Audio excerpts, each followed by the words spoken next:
వచ్చేయించండి. పైకి ఏం చెప్తున్నావు? దొరవ తల్లి ఏం చెప్తున్నావు?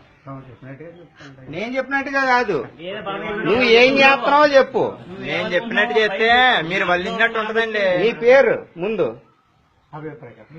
ఇంటి పేరుతో సహా. వల్లభు ప్రకాశరావు. ఏ ఊరు? వల్లప్రోలు. అంతే కదా. దుర్గమ్మ నీ భక్తుల దగ్గరకు వచ్చి మా మతంలోకి మారమని చెప్పాను కాబట్టి నేను చేసింది తప్పు. నేను ఇప్పటి నుంచి బైబిల్ ఎన్నడూ కూడా ముట్టను. ముట్టితే నేను చచ్చినంత తొట్టు, ఏసుకో చచ్చిపోయినంత తొట్టు.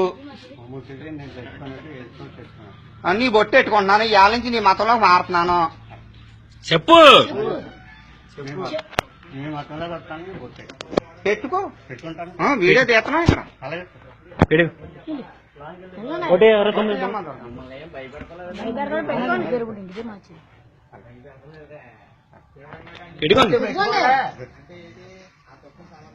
బొట్టు అక్కడ పెట్టుకోరు.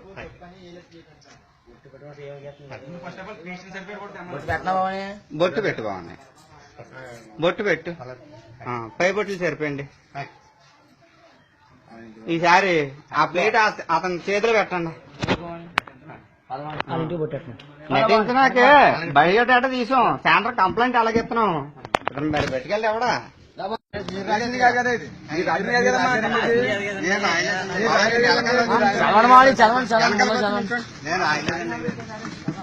అవన్నీ వెనకాల నుంచి అని చెప్తాను.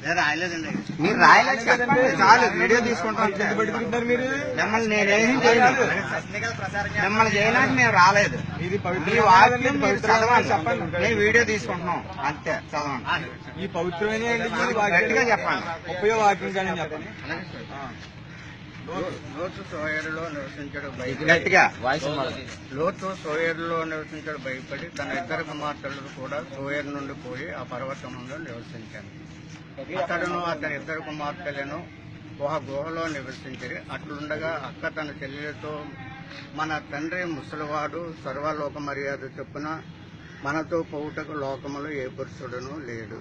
మన తండ్రికి ద్రాక్షారసం త్రాగించి అతనితో సైనించి మన తండ్రి వలన సంతానము కలుగ చేసుకున్నాము రమ్మని చెప్పాను.